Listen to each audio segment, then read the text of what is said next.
Hi, here's how I store Marvel Zombies using my 3D printed insert.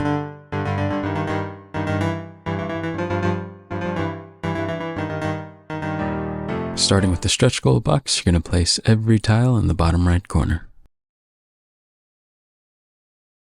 Assemble. The card carrier, then you'll take this little box and put both bystander decks in it. Next, you'll fill up all of the player trays like this. I like to slip the cardboard activation tokens in here to make things easier. A few things to note: my old Robo 3D printer died during this, so the print quality is off on a few pieces. Also, what you're seeing might not always be the final file that I uploaded, but it's close enough. Next, load up all the bystanders onto these two trays here. They don't need to fit any certain kind of way, but one does need to go on the side, which I used Cosmo, since she's the smallest. Dice go in the dice box, and all 12 plastic dashboards will sit on top of the tiles. For the token caddy, you can put the reference cards in this side slot. You could also put the special bystander 1 and 2 cards in here if you like. The other slot holds the elevator tiles. This spot holds the hand and Avengers sign. The special blue and green doors are separated out here, followed by the exit, first spawn, red spawns, then the blue and green spawn, all separated out. Here are the red objective markers, and then the blue and green, again separated out. Then we have the canisters and the activation tokens. Just a quick note, the caddy will fit either plastic tokens or cardboard. For this tray, which will sit on the table during gameplay, we have space for windows and the rest of the doors. This spot here is if you're playing Galactus, you can put his 5 damage markers there. The tray sits in the caddy, and everything's good to go.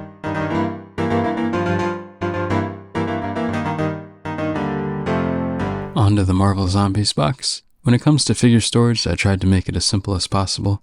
If it doesn't fit in one of these rows, put it in one of these rows. Sometimes the bases can be a little warped, so make sure to straighten them out with hot water if they don't fit in the rails.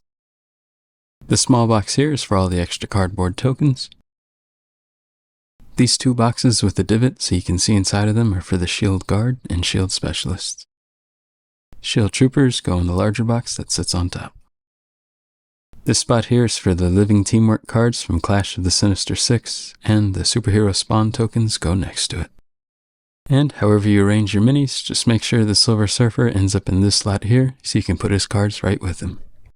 For the card box, we're going to add the superhero IDs, add the insert, then we'll take the superhero spawn cards, split it in half, and put them in these 2 slots here. Now we'll take the spawn deck from the X-Men and the heroic traits and put them in the last 2 slots.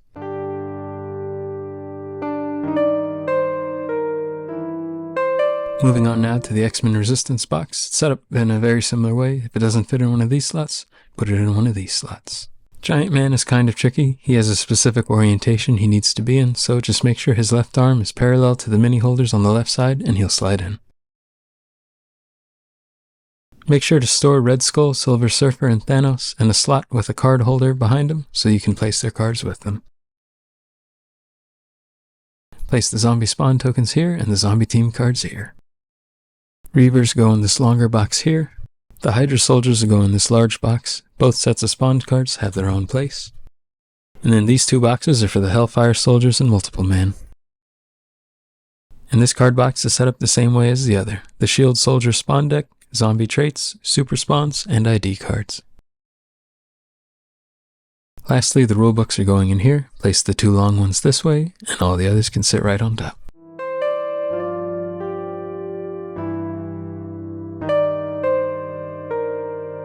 The Sentinel Strike Box, you're going to place Galactus' tracker token here, and the destroyed tokens behind it.